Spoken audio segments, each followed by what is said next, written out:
seminar that is titled Afrobeats is Way Too Big, Attempting a Conceptualization of a Larger-than-Life Afro-Atlantic Music Form. This is the fifth seminar in our seminar series, Researching Creative Economies in Africa. And that is, of course, hosted by the Cluster of Research Excellence on Creative Economies. So we're really pleased to have you here. It's part of a series, and you will certainly be able to have access to the other seminars coming up in the series. And now how this will go is I'm going to introduce our speaker. We're very privileged to have her here with us. And then she's going to talk to us about her work, about her research. And then I'll return to our audience for some questions and some thoughts. There should be a chat function there. Feel free to put in your questions in the chat function, or the Q&A function as well, actually. And I'll pick those up, okay? So, as I noted, we are very excited to have with us here today Dr. Mopelolade Ogunbowale, who joins us from the University of Buffalo. So really fantastic to have you here with us, who will be speaking to us about this really important subject. The brief chat we're having before, saying, of course, we know this is a hugely significant genre, and it's really inspiring to hear about the kind of work that's going on to try and theory build and to conceptualize this very vibrant and exciting space. So very keen to hear all about that now. Dr. Ogunbowale is an assistant professor at the Department of Africana and American Studies at the University of Buffalo, where she teaches and conducts research in Afro-Atlantic popular music, religions, feminist, and urban studies.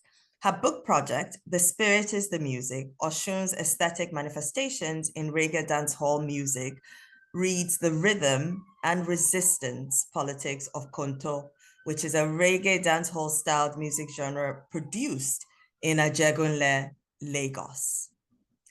As she does this as a representative of the creativity, rebelliousness, and feminist resistance of Oshun, which is, of course, as some of you will know, an Afro-Atlantic goddess synonymous with creation, fluidity, benevolence, and malevolence.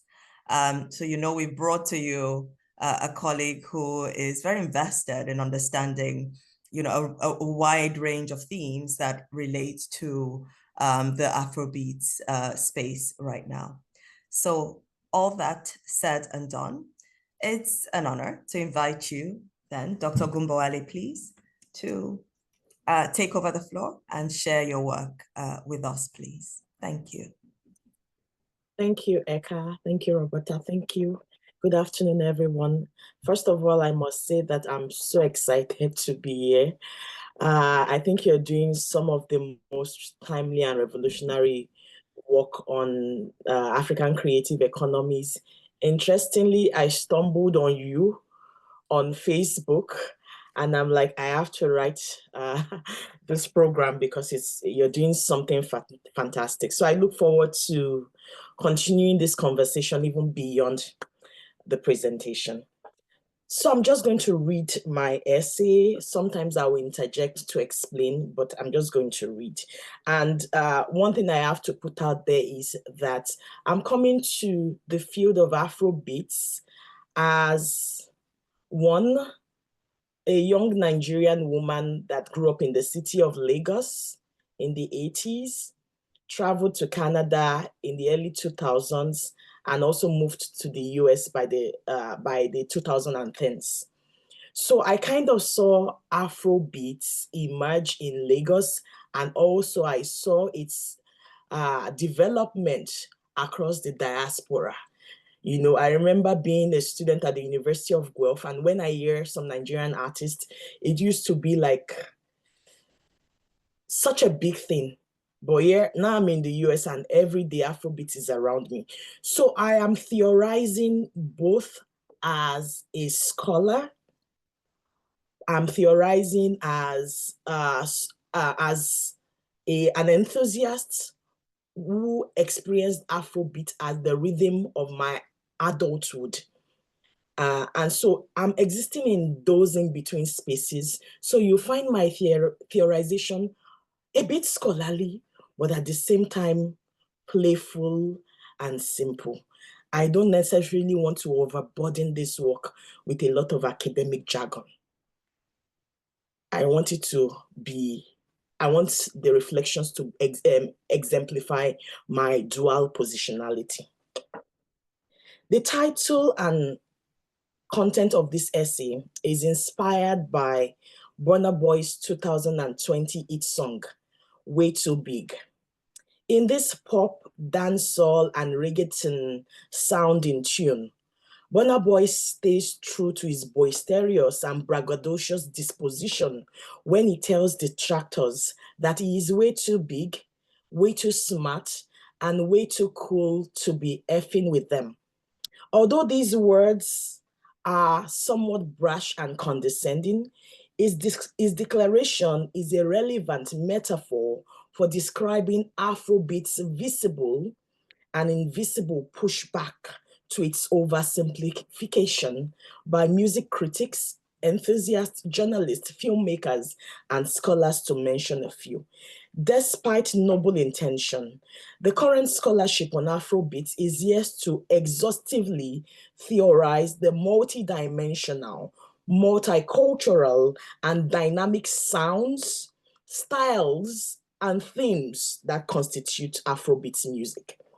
In this talk, I push back against these tendencies in the literature by reconstituting Afrobeats as a fluid, larger than life music genre that is constantly in flux. Afrobeats is a fluid, larger than life music genre that is constantly in flux.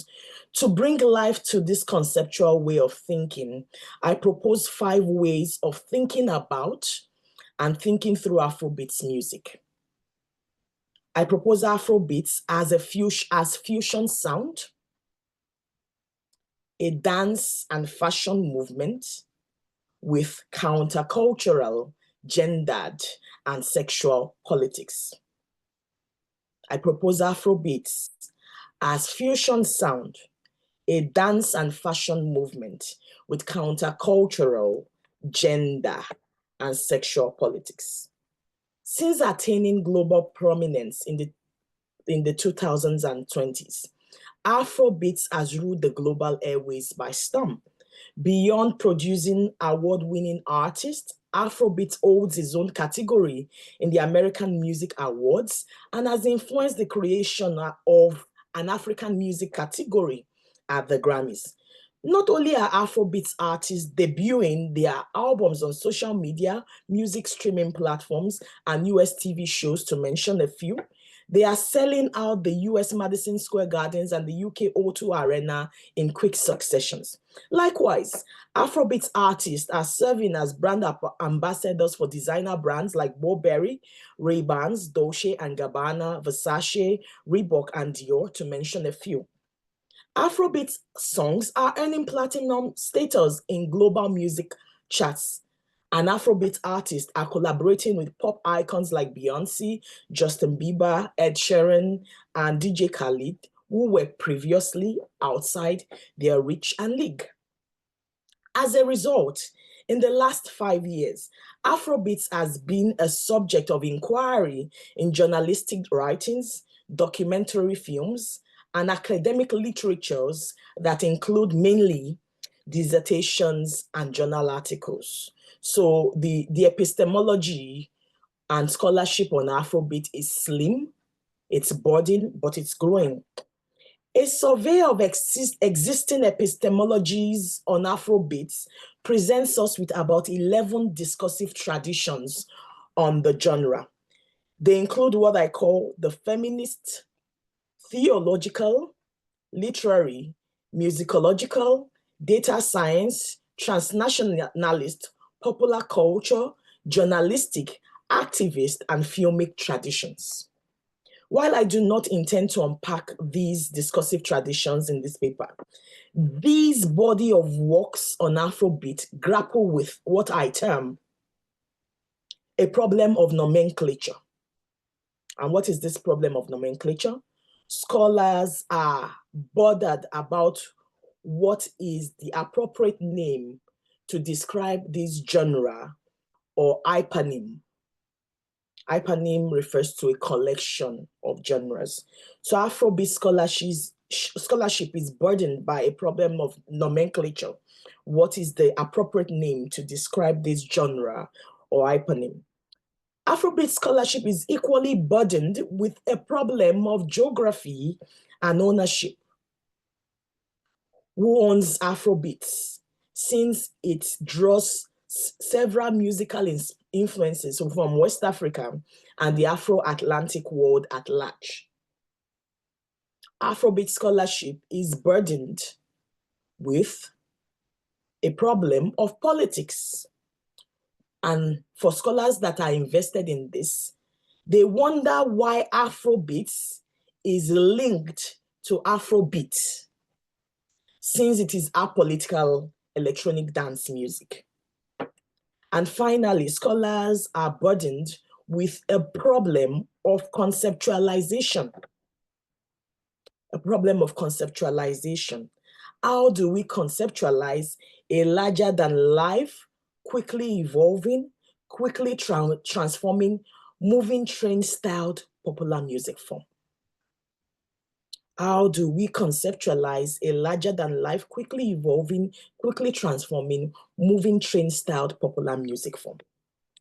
Of all the challenges posed in these past epistemological engagements, I engage the problem of nomenclature and conceptualization, and as manifested in Afrobeats practice and epistemology. The moniker Afrobeats raises a lot of controversies amongst Afrobeats practitioners. For example, in his March 2024 Instagram post, Wizkid declares that he is not an Afrobeats artist because the label barely captures the eclecticism of his music, the sonic eclecticism of his music.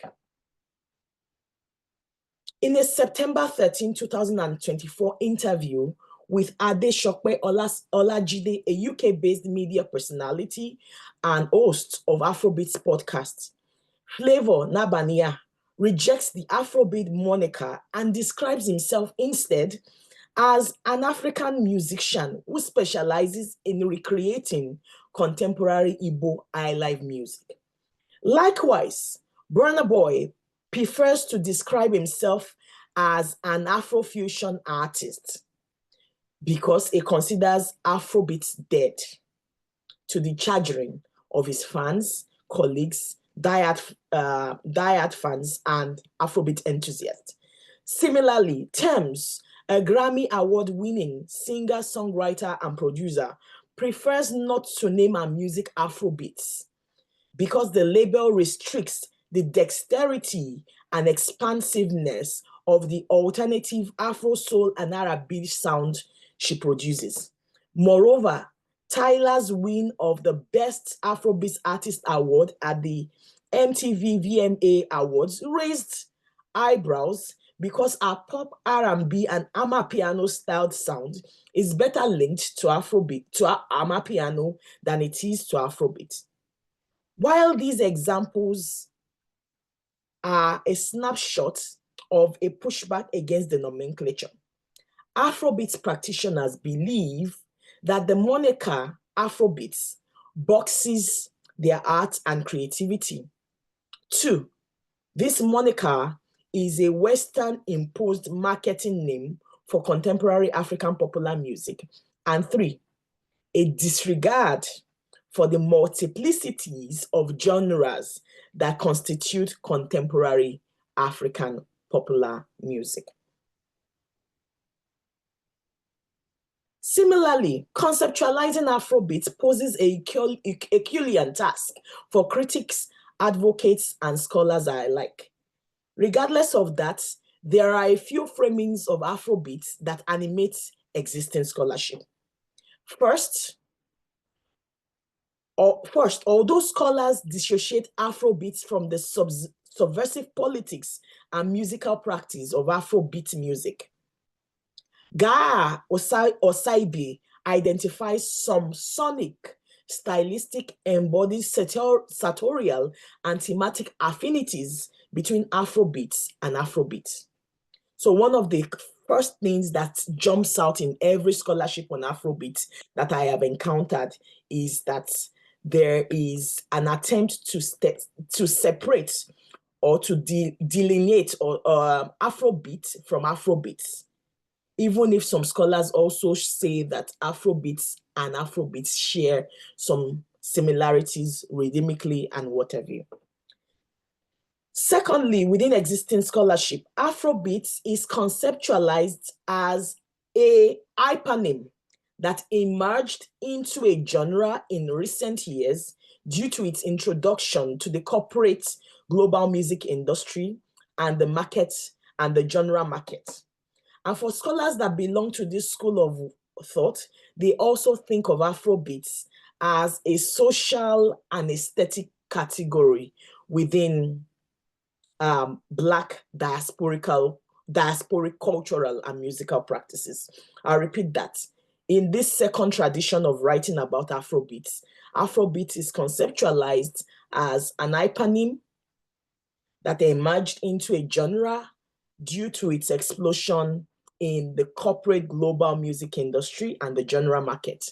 But they also think of Afrobeats as a social and aesthetic category within Black diasporic musical and cultural traditions. Beyond its status as a hypernym and or a genre, Afrobeats bears its distinctive musical, aesthetic, thematic, and gendered practices. For example, in Dotun Ayobade's article titled Afrobeats Lower Frequencies, it describes Afrobeats as digitalized pop music with an expansive set of musical and aesthetic politics that are at once fluid and capacious, driven by unabashed celebration of indulgence, marked by pleasures of ostentatious wealth, sexual and romantic escapades, and material possessions. In this work, Afrobeat is described as a digitalized pop music with expansive sets of musical and aesthetic politics that are at once fluid and capacious, driven by unabashed celebration of indulgence, marked by the pleasures of ostentatious wealth, sexual and romantic escapades, and material possession. Furthermore, a conceptualization of Afrobeat sonic aesthetics is present in the literature. For scholars like Kingsley Onyekere, who does this work, he considers Afrobeat a West African indigenous and musical practice. Afrobeat as rooted in West African indigenous and musical and neo-traditional musical practices, but he also routes Afrobeat as a reimagination of African and non-African music within African sonic context. Now, and these are just a few literature that I choose to highlight. So while these framings of Afrobeat are timely and meaningful, I argue that Afrobeat is way bigger than its description as a hypernym, genre, rhythm, and Afro-diasporic cultural practice. Instead, I suggest that Afrobeat embodies a subversive politics. Afrobeat embodies a subversive politics that is located in its sound, performance, sartorial, gendered, and sexual practices. As a result, I would like to describe Afrobeats as fusion sound. Afrobeats is what I call fusion sound.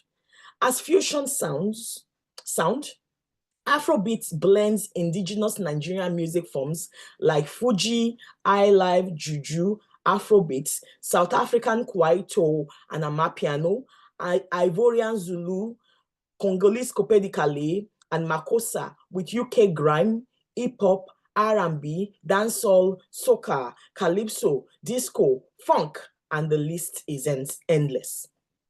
I say the list is endless because Afrobeat is a music form that is trendy.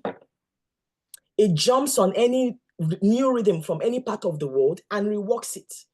Afrobeat artists are cosmopolitan. They listen to world music, jive to it, and rework it into their local musical language. The fusion of sound that occurs in Afrobeats is liminal, yet limitless. An Afrobeat artist like Burna Boy can make music to Toni Braxton's Wasn't Man Enough for Me in the Day, yet before dusk, it sounds like an original rude boy from Jamaica when it sings a song like Kilometer. It is this kind of versatility that makes the fusion of sounds occurring in Afrobeats unending and unrestrained. The fusion is like what Cuban scholar Ferdinand Ortiz calls agiaco, a mixture of several musical elements that maintain their particularity even when existing in the world, in the universe of Afrobeats. Thus, as fusion sound, Afrobeats is improvisational, it is experimental, it is spontaneous, and time sensitive. Secondly, Afrobeats is a dance movement. Like many African popular music forms, Afrobeat makes music to inspire dance. In fact, making music without accompanying dance styles is taboo in Afrobeats. For Afrobeats artists, you must create music with a dance style in mind, and you must create dance with an accompanying rhythm in mind. In Afrobeats, the rhythm of songs are carefully composed to align with the kinesiology of specific dance forms. In Afrobeat, dancing is energetic, fast, physical, creative, and serves as a meeting point of several Nigerian, Jamaican, South African, and US-styled dance styles. To put it differently, Afrobeats dancing is yet another site for observing the meeting point between African and Black dance traditions. Dance in Afrobeats is what Yvonne Daniels calls embodied knowledge.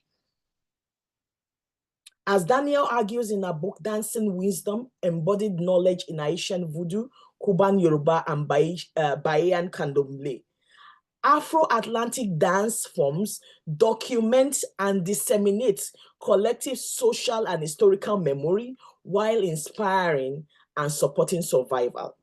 That is, Black bodies through performance become a medium of catharsis, community, memory, and spiritual affinity. It is the submission of this paper that Afrobeat dancing embodies all of Daniel's suggestion and much more. To see Afrobeats is without dance is to take out the soul, spirit, and essence of Afrobeats. Afrobeats is a fashion movement. Besides being ambassadors for major fashion labels, fashion is an important staple in Afrobeat to the extent that Afrobeat videos sometimes feel like a fashion runway. Afrobeat music videos introduce viewers to major trends in Nigerian, African, and world fashion. Since Afrobeat is intricately linked to fashion, the question is, what then is the utility of fashion to the Afrobeat movement? To answer this question, I draw a quote from Karen Beans, the London-based stylist of Afrobeat artist Wizkid. In describing his style, Beans says, his style shows his exposure. It shows that in the last 10 years, he has never stayed in one place, that he is constantly evolving and is constantly moving into different directions of thinking. And it could be anything from how he travels to what he eats to the tequila he loves. That is what you see in his style. He's into luxury because he deserves it. From Bean's response, it can be inferred that fashion is a vehicle for demonstrating cosmopolitanism in Afrobeats. Through fashion, Afrobeat artists demonstrate their personal style, travels, and knowledge of the world. Through fashion, Afrobeat artists reflect their transnational orientation. Through fashion, they showcase Nigeria to the world and vice versa. Beyond their use of fashion to discuss or describe their cosmopolitanism and transnationalism, fashion in Afrobeat is countercultural and disruptive. Fashion in Afrobeat is countercultural and disruptive. Despite the cosmopolitanism of cities like Lagos, Nigeria is relatively a conservative country that upholds Christian and Islamic values, even in its gendered and sartorial practices. As a result, men are expected to wear masculine colors and masculine outfits, and women are expected to wear feminine colors and feminine outfits. Crossing these color and dress codes is sometimes frowned upon and read as a shake-up of the status quo. However, within Afrobeats, this border crossing is done routinely to the extent that male Afrobeat artists embrace what might be called effeminate outfits, and female Afrobeat artists utilize fashion to express their sexiness and sensuality, no holds back. It is for this reason that in a GQ interview documenting his preparation for the 2022 Dior fashion show in Paris, Wizkid gives a disclaimer before rocking his fuchsia pink chiffon styled top and bottom. It says, "I can tell you for a fact, you are not going to see any man rocking this shit. They are not even comfortable enough to rock this shit. You know what I mean? But I am definitely rocking this shit." In this excerpt, Wizkid crosses this border braggadociously and inadvertently, he does a disruption of the conservative representations of masculinity in Nigeria and worldwide. In the same way, Afrobeats women like Tiwa Savage, Ira Star, and others, like Jamaican dancehall women, use fashion to disrupt conservative expressions of femininity that restrains sexual and erotic expressions through fashion and satirical practices. So when we think of Afrobeat fashion, we must think of it as an expression of cosmopolitanism, transnationalism, but also as embodying a new form of disruptive gender and sexual politics. I'm shrinking all of these things because of time, but we can open up more when we discuss. Finally, the pioneering writings of Sinwe Ren on Afrobeat's gender and sexual politics provides us with three ways of thinking about the subject matter. First, Afrobeat celebrates love, sex, misogyny, hypermasculinity, and crass materialism. Secondly, men are dominant in Afrobeat's gendered and sexual discourses and perpetuate the aforementioned theme. Thirdly, despite their toxic masculinity, Afrobeat men advocate, in quote, the egalitarian treatment of women who they adore and mildly objectify. Fourthly, Afrobeat women are partially liberated through the music because it remains male-dominated and masculinist, regardless of the presence of few female practitioners.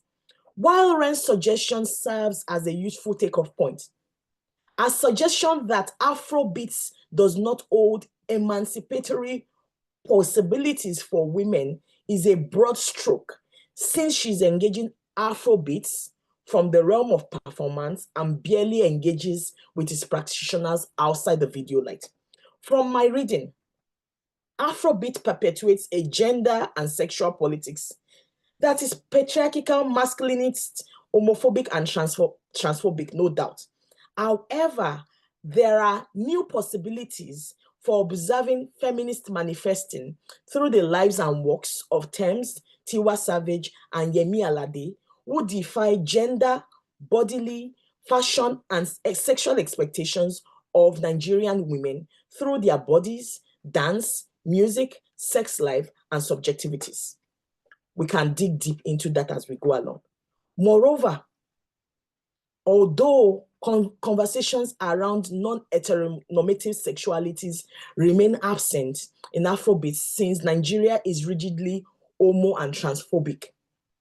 But we are also seeing that within Afrobeats, the presence of effeminate male dressing is opening up more room for observing the presence of non-heteronormative sexualities within Afrobeats. Moreover, with the visibility of LGBT activists and BC Alimi and cross-dressers like BC Alimi, LGBT activists like BC Alimi and cross-dressers like Bobrisky and James in Nigerian media, one wonders if LGBT spaces will be permissible in Afrobeats culture, or perhaps they are presently existent in the closet.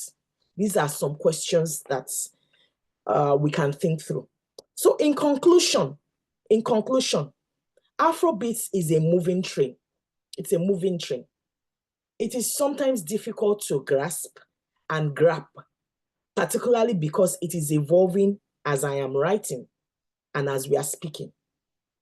However, the conceptualization of Afrobeat as fusion rhythm, a dance and fashion movement, and a movement with its countercultural, gendered, and sexual politics can serve as a framework for budding scholars to produce more comprehensive and robust writings and thinkings on Afrobeats.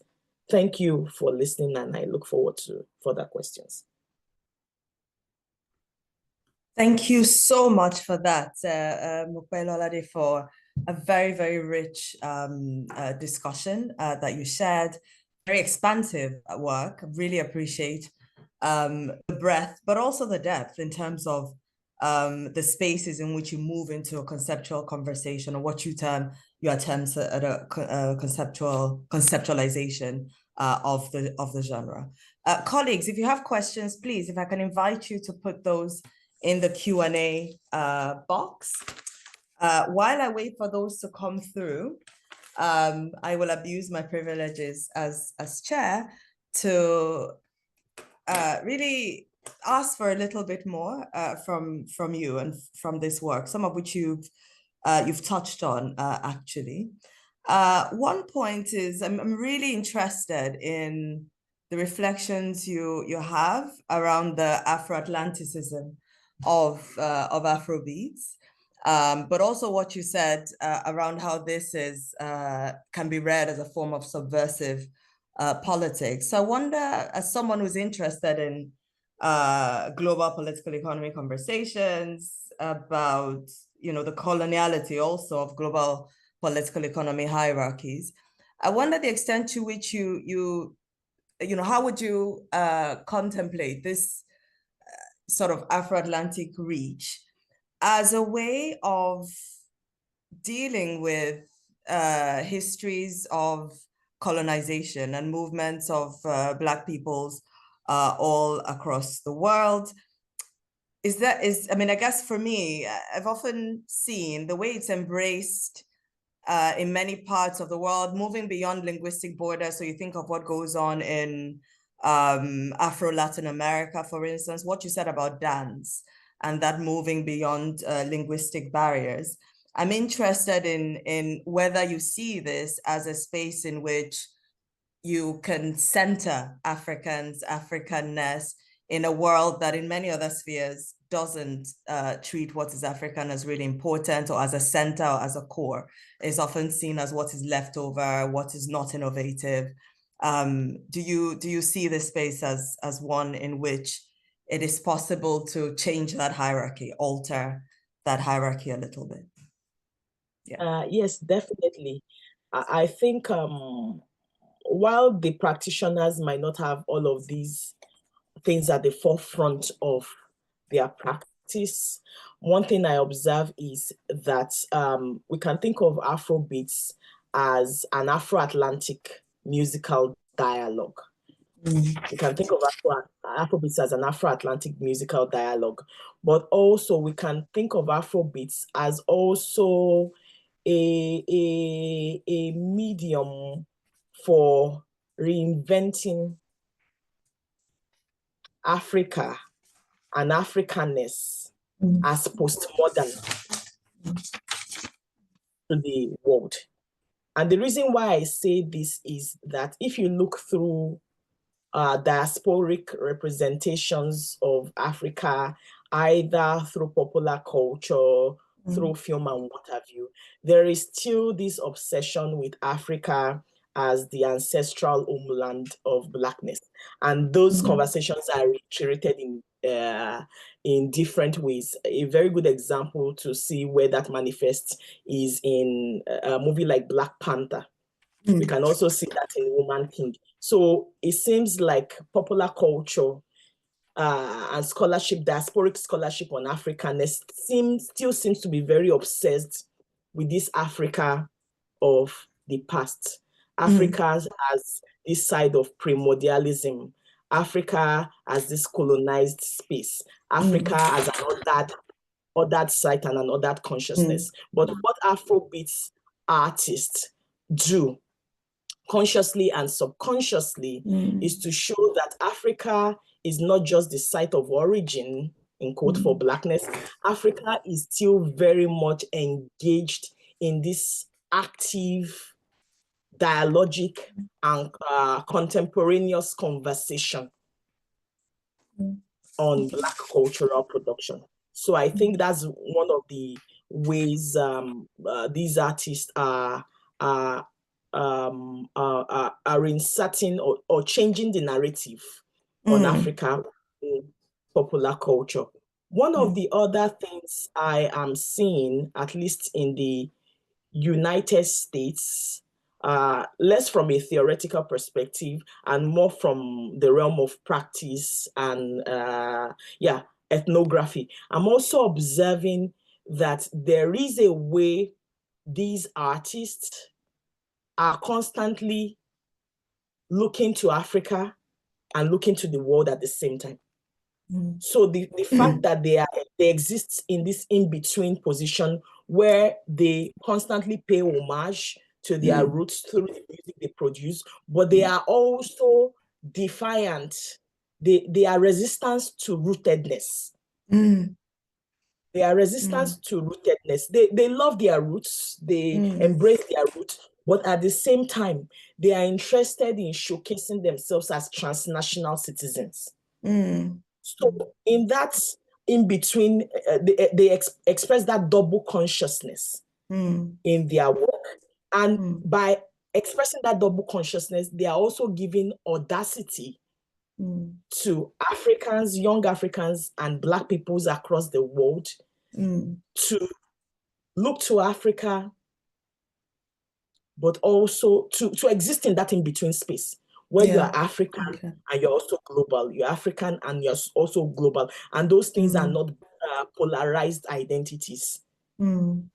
So in all of those things, whether consciously or subconsciously, therefore, the ways to the question of how Afrobeats is also upsetting the hierarchical nature of global politics and the world order, I believe that Afrobeats is entering into the global music market on its own terms. You know, prior to now, a lot of the African musicians that have gotten, except for in the UK, where has always been this tradition of the movement of musicians and music makers between places like Nigeria and the United Kingdom, right? Because of historic colonial histories, but also the presence of a diasporic population and also proximity. In the United States, a lot of those that represent African music always had to make music forms that seemed more indigenous. You know, they made music forms that had to be more African, in quotes. I know you know what I mean by that. You know, that's why people like Usain Dior, Angela Joe used to be the face of that movement. But Afrobeats is entering into the global musical hierarchy, doing whatever it likes. And probably it's because these artists were not necessarily making music to appeal to the I don't think they had the ambition to make music for to appeal, yeah, to be marketable. They were just these artists. I think of them as very experimental musicians. They're just making music. They are trying to see how far they can go with sound. And so they don't have to pass through the usual routes of I have to Africanize my music for it to be acceptable. Thanks to social media, thanks to music streaming platforms, they are able to enter into the global music market on their own terms and disrupt the hierarchy that we are used to. Although there are also conversations around is Afrobeat going to be watered down as a result of globalization? You know, these are questions that we can always look. There are questions that are going to be answered over a period of time, but these are the ways I'm thinking through your question. Thank you. Thank you so much. That's a very, very rich, generative response. I have several others, but let me not be greedy. We have one question that's asking, of course, you spoke about Afrobeats and fashion. And we're wondering if you can say a little bit more, we're hearing this from Roberta, can say a little bit more about how Afrobeats connects to other creative sectors, film, also fashion, which you flagged now, and the potential for internationalization and expanding attention towards African cultural expression. So I guess music, but also you spoke about that, you know, music and Afrobeats and fashion, but mainly about the artist. But what could it mean for, I guess, African fashion, if I'm reading that properly, African film as well? If you could give us your thoughts on that. Definitely Afrobeats has done a lot in showcasing African fashion and expressive cultures to the world, whether deliberately or not, you know. Afrobeat has done that.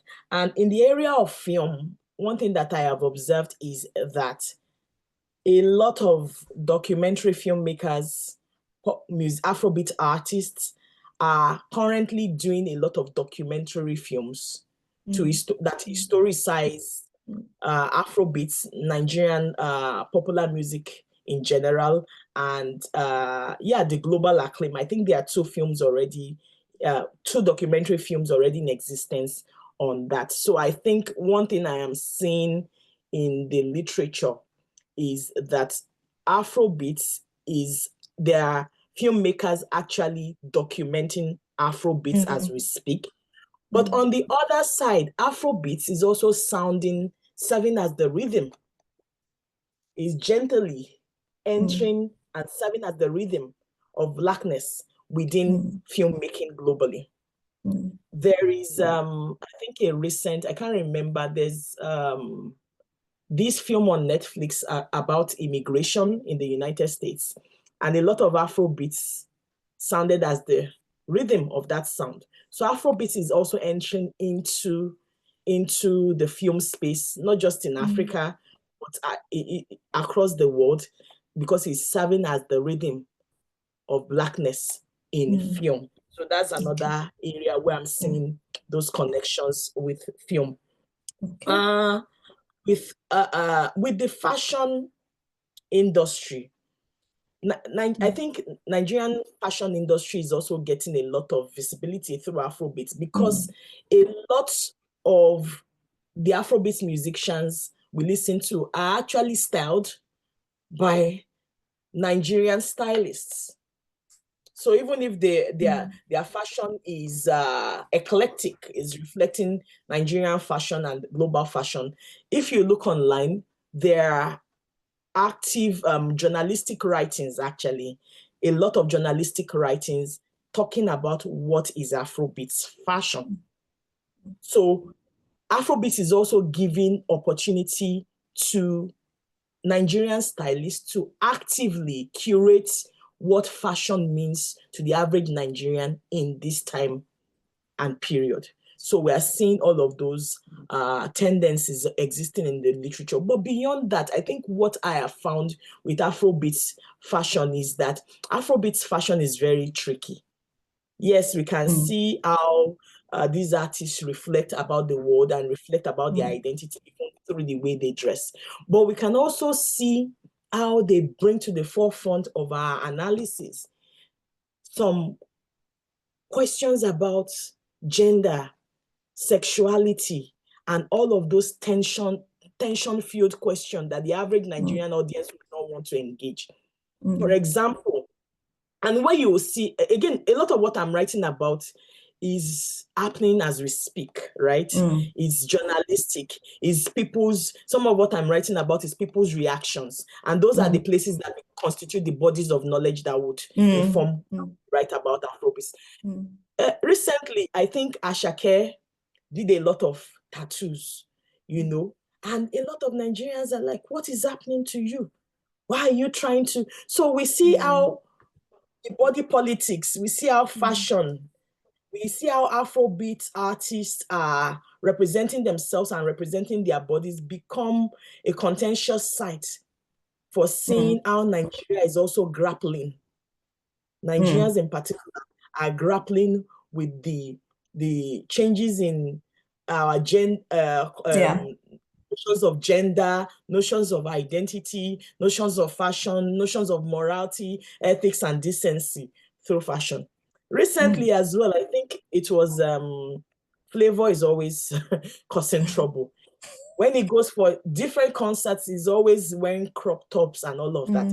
So these artists their bodies is inviting confrontation.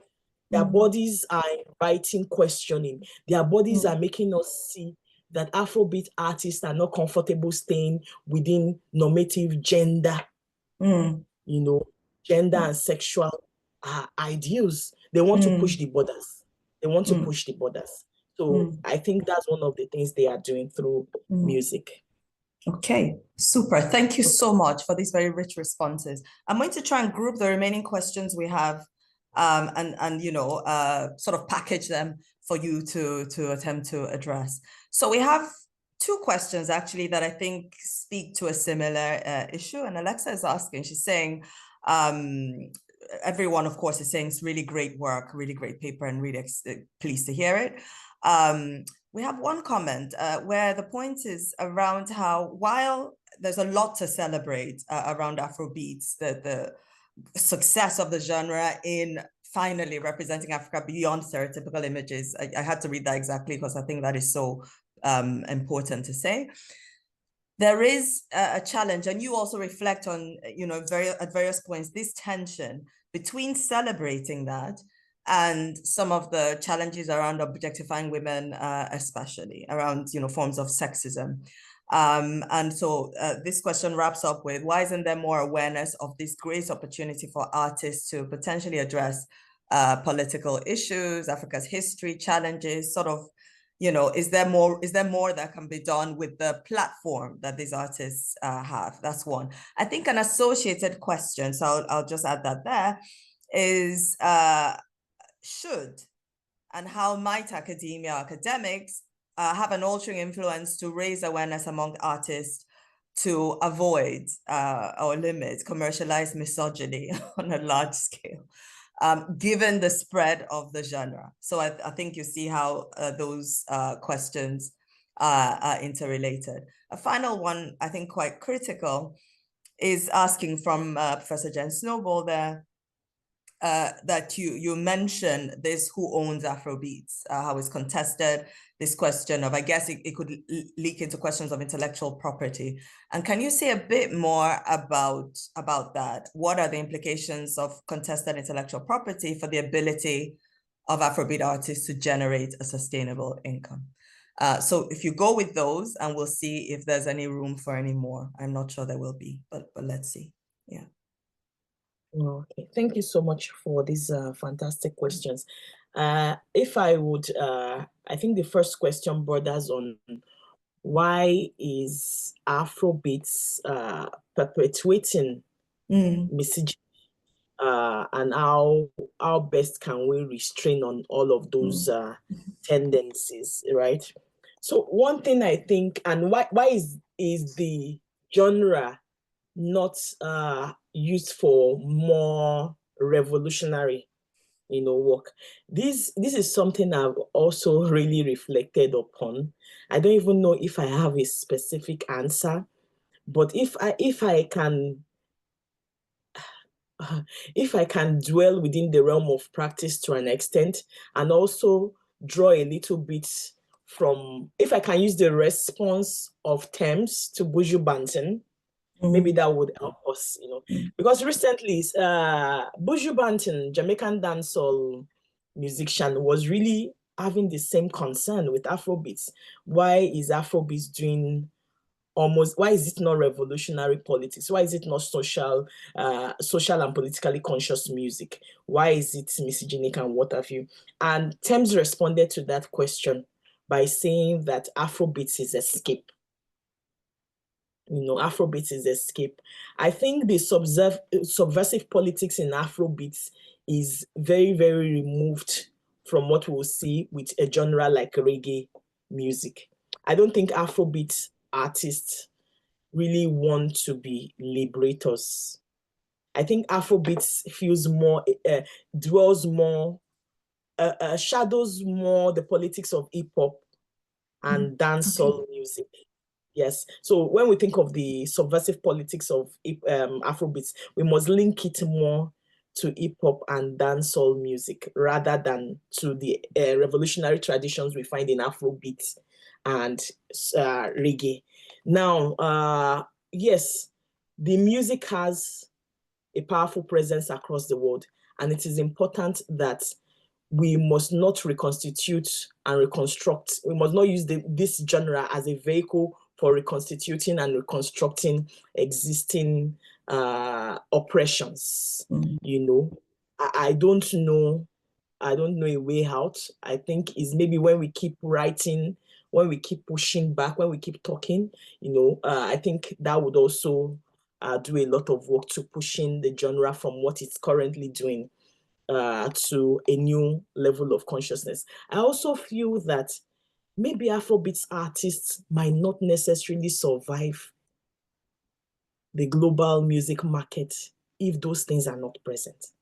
We have to remember that these musicians are, yes, they are innovators, but I think they are not necessarily very invested in doing something too different. They are just trying to do what is existing in a different way. That's what I see. So a lot of maybe academic writing, bringing Afrobeats artists. I'm a strong advocate that as we build this scholarship, we must bring the artists to the university and have dialogues, because again, maybe many of these artists just stumbled. They don't necessarily want to be heroes. A lot of, for example, an artist like Naira Marley, we know a lot of his foundation. When an artist like Naira Marley wants to make music, based on his trajectory, based on his history, I don't think he's gonna be talking about anything too revolutionary. So again, I think intellectual dialogues, if we bridge the gap between the intellectual world and the practical world, we'll be able to arrive at this. And I think that also goes to the question of limiting commercialized misogyny. Somehow feels that misogyny is also a marketing strategy, which is dangerous in itself. So, but maybe to sound less pessimistic, maybe I can drop in a little bit of hope. I think also as much as I don't want this to be the responsibility of the women to push back, I think the kinds of the ways women like Thames and Ira Star are bringing in their subjectivity. They are discussing their subjectivities, no holds back within the music, is also a way to push back. Hopefully the men catch up with this. So the question of ownership, what does this question of ownership really look like? What constitutes this question of ownership? The question of ownership can be read in we can read it from two different places. One, the question of ownership in Afrobeats scholarship tends to be this kind of battle between West African countries like Nigeria and Ghana, and also South Africa. because Afrobeat samples a lot of rhythms from very many places, right? A lot of people say, we can't say Nigeria owns Afrobeat, because this music is technically playing around with world music. On the other hand, there are filmmakers like Ayo Shonaya who are very adamant on curating a Nigerian foundation for Afrobeats. You know what I mean?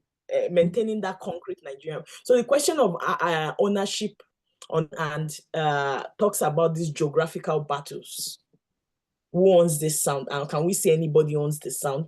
But the other side of it is the question of ownership also involves how Afrobeats artists are sampling a lot of other artists, and as a result, I think there's a reduction in their remuneration due to sampling.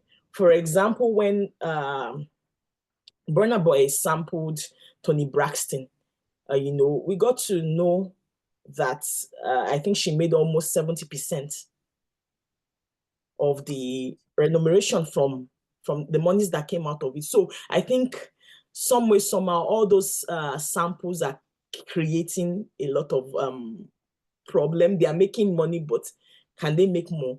I believe that I just think Afrobeats can actually do without relying too much on those already existing sample. I think Burna Boy is one of those artists that is doing that because it made him money the first time. So he's done it like 3 times.